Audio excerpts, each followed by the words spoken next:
Railway মন্ত্রণালয় meeting হয়েছে, নৌ পরিবহন মন্ত্রণালয় মিটিং হয়েছে, আজকে সড়ক যোগাযোগ এবং সেতু মন্ত্রণালয়। তো আমরা প্রাধান্য দিয়েছি গতবার এই যাত্রায় যে ব্যত্যয়গুলি হয়েছিল সেটা কিভাবে এবার আরো অধিক মনোযোগী হয়ে এবং প্রয়োজনীয় পদক্ষেপ নিয়ে নিরসন করা যায়, সেই লক্ষ্যে আজকের এই মিটিং। তো আমরা সে বিষয়ে স্টেক হোল্ডার যারা আছেন, যারা এই ঈদ যাত্রার সার্বিক ব্যবস্থাপনার সাথে সর্বপর্যায়ে যুক্ত থাকেন, পরিবহন মালিক, শ্রমিক, নেতৃবৃন্দ, তারপর আমাদের বিআরটি আছে, বিআরটিসি আছে হাইওয়ে পুলিশ, বিভিন্ন আপনার আছে যেটাকে বলা হয় আমাদের গোয়েন্দা সংস্থারাও আছেন, যারা বুদ্ধি পরামর্শ দিচ্ছেন, যারা সবসময় জন্য গাইড করছেন, মাঠের পরিস্থিতি দেখছেন, এলজিআরডি মন্ত্রণালয় আছে। আমরা সেই সমস্যাগুলি সমাধান কিভাবে করা যায় সে ব্যাপারে আলোচনা করেছি, কিছু সিদ্ধান্ত গ্রহণ করেছি এবং আগামীতে সেগুলি দ্রুততম সময়ের মধ্যে কার্যকর করার চেষ্টা করছি। সে বিষয়ে আজকে আলোচনা হয়েছে। যেমন ধরেন, আমাদের একটাই চ্যালেঞ্জ, আমি প্রথমেই বলেছি যে চলমান আছে ঈদ যাত্রা নির্বিঘ্ন করার জন্য দীর্ঘদিন ধরে সবসময় সব মন্ত্রণালয় তার সক্ষমতা শতভাগ নিয়ে চেষ্টা করে। তো এবার আমরা প্রাধান্য দিয়েছি, বিজিএমএর সাথে আমাদের একটা কথা হয়েছিল যে তারা 3টি স্তরে গার্মেন্টসটাকে ছুটি দিবেন, কিন্তু গতবার সেটা সম্ভব হয়নি। শেষ দিনে এসেই চাপটা পড়েছিল, যার ফলে গার্মেন্টসের যেদিন ছুটি হয় সেই দিন গাজীপুর এবং সংলগ্ন এলাকায় 10 থেকে 15 লাখের মতো যাত্রী একদিনে বাড়ি যেতে চান। আর আমাদের সম্মানিত যাত্রীদের একটা হ্যাবিট হচ্ছে তারা বাস স্টপেজে এসে টিকিট কেটে গাড়িতে উঠবেন, এই ধৈর্য এই সময় তাদের নেই। তারা ছুটির পরে দ্রুততম সময়ের মধ্যে বাড়িতে যেতে চান, তারা রাস্তার উপর চলে আসেন, ওইখানে যে যানবাহন পান তাতেই উঠার চেষ্টা করেন, সেটা বাস হোক, ট্রাক হোক, পিকআপ হোক, ফিটনেস থাকুক না থাকুক তারা এটা চেষ্টা করেন। তো তারা বাস স্ট্যান্ডে এসে টিকিট কেটে নিয়ম মেনে গাড়িতে উঠবেন এরকমের মানসিকতার মধ্যে থাকেন না, এইভাবে তারা অভ্যস্ত। ওই দিনটা আমাদের জন্য খুব চ্যালেঞ্জ করে এবং অনাকাঙ্ক্ষিত ভাবে যে কোনো যানবাহনে যখন তারা চলে ঝুঁকিও বাড়ে, দুর্ঘটনা ঘটতে পারে। আবার ওই রকম পরিস্থিতিতে ভাড়া নিয়ন্ত্রণ করাটা কঠিন হয়ে যায়, কারণ স্টপেজগুলি, কাউন্টারগুলি যেভাবে আমরা দেখভাল করতে পারি, নজরদারিতে রাখতে পারি, বা যতটুকু দায়বদ্ধতা তাদের আছে প্রতিষ্ঠিত পরিবহনগুলি, তো ওই যত্রতত্র পরিবহনের তখন সেটা থাকে না। এটা আমাদেরকে গত ঈদে বেশ কিছুটা বিব্রত করেছে এবং কিছুটা অনিয়ম, কিছুটা শৃঙ্খলা অথবা যানজটের ক্ষেত্রে প্রভাব ফেলেছে। আরেকটা আমরা এবার আশঙ্কা করছি যে বৃষ্টি হতে পারে। তো বৃষ্টিটা যদি হয় তখন কিন্তু আপনার যানজট হওয়ার একটা ব্যাপক সম্ভাবনা তৈরি হয়।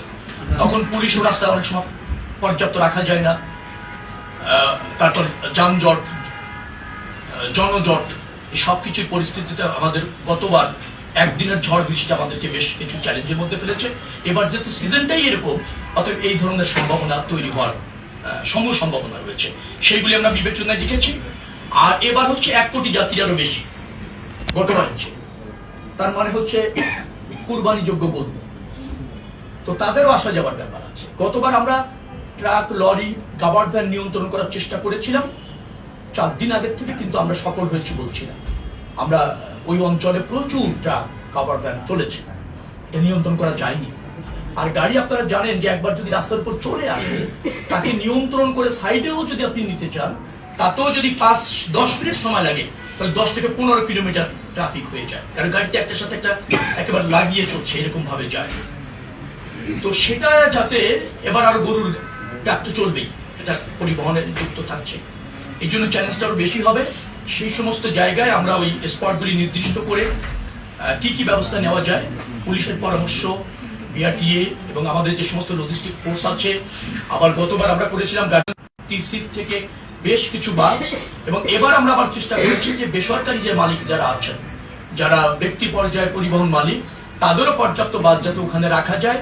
ওই 1 দিন 2 দিন এই উদ্বুদ্ধ পরিস্থিতি যাতে ফেস করা যায়, তার জন্য বাসের সংখ্যা বাড়ানো, সড়কের শৃঙ্খলা, এবং এবার যেটা আমরা করেছি, গতবার মনে হয় 24টি মোবাইল কোর্ট কাজ করেছিল, এবার আমরা মনে করছি যে 50 জন আমরা রিকোয়েস্ট দিয়েছি, আর আমাদের আছে কয়জন? 10 জন, 19 জন আছে, আর 50, মানে 69টি মোবাইল কোর্ট যাতে পরিচালনা করা যায়। সেন্সিটিভ জায়গা হিসেবে বাইপাইল এবং আব্দুল্লাহপুর আমরা দেখেছি অস্থায়ী হঠাৎ কাউন্টার হয়ে যায়, যাদের কিন্তু নির্দিষ্ট পরিবহন নেই। এই চলমান পরিবহন বা বিচ্ছিন্ন পরিবহনকেই লোক তুলে দিয়ে তারা সেখান থেকে টাকা কালেকশন করে। এই দুটি জায়গা পাশাপাশি আছে ধুলাই খাল, ধুলাই পাড়ের জায়গাটাও আমরা এই নজরদারিতে নিয়েছি। সেখানে আপনার মোবাইল কোর্ট একেবারে স্থায়ীভাবে থাকবে, নিয়মিতভাবে থাকবে, পুলিশের বিশেষ নজরদারি থাকবে, বিআরটিসি এবং আমি পরিবহন মালিকের নেতাদের বলেছি তারাও যেন ওই জায়গাতে অবস্থান করে, তাদের নেতারা, এবং সার্বিক সহযোগিতা। একটা বিষয় হলো যে যাত্রায় আমরা দেখছি যে সবচেয়ে বেশি সড়ক দুর্ঘটনা ঘটে। এইবারের গতবারের ঈদের ভিতরে হয়েছে, আর এইবারও দেখা যাচ্ছে আপনাদের কি এটা আপনি তো এটা জানেন, বাংলাদেশে 4.5 থেকে 5 হাজারের মতো মানুষ সড়ক দুর্ঘটনায় প্রতি বছর নিহত হয়। খুব দুর্ভাগ্যজনক। 2024 সালে সবচেয়ে বেশি নিহত হয়েছেন, আমি পরিসংখ্যান দেখেছি, 5300 সম্ভবত 84 জন। তারপরের সংখ্যাটা হচ্ছে 2021 সালে 5082 জন। অর্থাৎ আমি বলছি যে 5000-এর কাছাকাছি মানুষ সড়ক দুর্ঘটনায় নিহত হয়। গতবার আমাদের কাছে যেটা তথ্য আছে, 170 জন সড়ক দুর্ঘটনায় 11 দিনে নিহত হয়েছিল। ঈদ যাত্রার আগে পরের কথা বলছি। দুটি বড় দুর্ঘটনা ঘটেছিল, একটা আপনারা জানেন 26 জন আরিচাতে যেটা ঘটলো, আর একটা 12 জন ট্রাকের সাথে আমাদের একটা বাসকে ট্রেন করে দেয় কুমিল্লাতে। এই দুটি বড় ঘটনা ছিল, আর বাকি 170 জন টোটাল মারা যায় বাংলাদেশের সব দুর্ঘটনা। বলা ঠিক হবে কিনা জানি না, আমার হাইওয়েতে মারা গেছে 43 জন, আর বাকিটা এলজিআরডি রাস্তা, কিন্তু আমাকে জবাব দিতে হয় 170 জন। আমার হাইওয়েতে 43 জন মারা গিয়েছে। প্রত্যেকটা মৃত্যুই কিন্তু অনাকাঙ্ক্ষিত, দুঃখজনক, যার পরিবার যায় তা জানে, রাষ্ট্রে তা কাম্য না, তা চায় না, কিন্তু সড়ক দুর্ঘটনা আমাদের আছে। আমরা এর বাইরে আসতে পারিনি, কারণ আমাদের হাইওয়েতে যেভাবে কাভার করা উচিত ছিল, পৃথিবীর বড় বড় হাইওয়ে দেখবেন সেখানে ইন্টারেন্স থাকে না নির্দিষ্ট জায়গায় ছাড়া। এমনকি গাড়িও যদি বাইরে যেতে হয় তাকে একটা জায়গায় ইউলুপ দিয়ে বাইরে যেতে হয়। আর আমাদের হাইওয়েগুলি আপনার ব্যাটারি চালিত ভেহিকেল চলছে, তারপর ছোট ছোট রাস্তায় এসে হাইওয়ে যখন মিশছে সেখানে সে লেফট লেনে থাকছে না, সে এসে 90 ডিগ্রিতে মিশে যাচ্ছে। এরকম একটা দুর্ঘটনা কিন্তু কুমিল্লায় ঘটেছে, এক পরিবারে মানে 3 জন মারা গেছে, 5 জন মারা গেছে। তো এই প্রবলেমগুলি আমরা বিশ্ব ব্যাংকের অধীনে আমরা বাংলাদেশ সড়ক নিরাপত্তার আইনে এনে কর্মসূচির অধীনে এই হাইওয়েতে যে সমস্ত রাস্তাগুলি যুক্ত করা হয়েছে সেগুলি লেফট লেনে নেওয়ার একটা কর্মসূচি এবং পরিকল্পনা নিয়ে আমরা কিছু নিয়েছি, আপনার যেটাকে বলা হয় কার্য হাতে নিয়েছি। তো সেগুলি বাস্তবায়ন যদি হয় আরো কিছুটা কমবে। অটো চালিত যান যেগুলি আছে সেগুলি যদি হাইওয়েতে নিরুৎসাহিত করা যায়, একেবারে নিয়ন্ত্রণ করা যাচ্ছে না, হাইওয়ে পুলিশকে এই ধরনের সজাগ রেখেছি, তারা এবার আরো তৎপর থাকবে। এটাও সত্য যে আমার জানা মতে প্রায় 42 কিলোমিটার জায়গা দেখভাল করার জন্য 3 জন হাইওয়ে পুলিশ আমরা পাই, আমি যদি ভুল না বলে থাকি। তো এই রকমের কিছু স্বল্পতা আমাদের আছে, কিছু দুর্বলতা আমাদের আছে, কিন্তু যতটুকু আমাদের সামর্থ্য আছে তার শতভাগ নিয়ে আমরা চেষ্টা করছি। আমি এই কথাটা এর আগের বারও বলেছি, এবারও বলছি যে 1.5 কোটি মানুষের যাত্রা 2 থেকে 3 দিনে, আবার 1 কোটির কাছাকাছি গরুর যাত্রা নিশ্চিত করবার জন্য আমাদের যে যানবাহন, আমাদের যে রাস্তা, আমাদের যে মানসিকতা এবং আমাদের যে সচেতনতা, তা কোনো কোনো সময় বড় অন্তরায় তৈরি করে। তো তার মধ্যে দিয়ে আমরা ব্যবস্থাপনাটা নিশ্চিত করতে চাচ্ছি, সব সেক্টরকে সব পরিস্থিতিকে বিবেচনায় রেখে। দুর্ঘটনার পরে আপনারা তদন্ত কমিটি করেন, যেটা আমরা দেখেছি যে আরিচা যেটা হয়েছে, সান্তাহারে 2 লাইন হয়েছিল, সদরঘাটে মৃত্যু হয়েছে, কিন্তু আগে থেকে আপনাদের যারা সংশ্লিষ্ট আছেন তাদের গাফিলতির কারণে যাতে না হয় সেটা নিশ্চিত করার কোনো উদ্যোগ নিচ্ছেন না? আমি তদন্ত কমিটি তো দুর্ঘটনার পরেই হবে, আগে তো হবে না। পরে হবে সেটা ঠিক আছে, কিন্তু তদন্ত কমিটি যথাযথ তদন্ত করছে কিনা এবং তদন্তের রিপোর্টটা আপনি আমলে নিচ্ছেন কিনা সেটা খুব ইম্পর্টেন্ট। আমরা ধরেন আরিচা ঘাটে যে ঘটনা ঘটেছে তদন্ত রিপোর্ট পেয়েছি, সেখানে ওই ড্রাইভার যিনি একটা স্টপ বাস, থেমে থাকা বাস, তিনি কি কারণে চলতে শুরু করলো, এবং আপনি দেখবেন যে ফেরিতে উঠার পরিবেশ হয়নি, ফেরি কিন্তু ঘাটে নেই, সে গেল এবং চলতে থাকলো, তার গিয়ে সে আপনার পল্টনের উপর দিয়ে নদীতে পড়ে গেল। দেখা গিয়েছে তার ব্রেকটা কাজ করেনি, তার হ্যান্ড ব্রেকটা ওখানে ছিল না, সে যেভাবে গাড়িটা চালানো শুরু করেছিল বা যেভাবে গাড়িটা চলতে শুরু করেছে সেটা একেবারেই অনাকাঙ্ক্ষিত।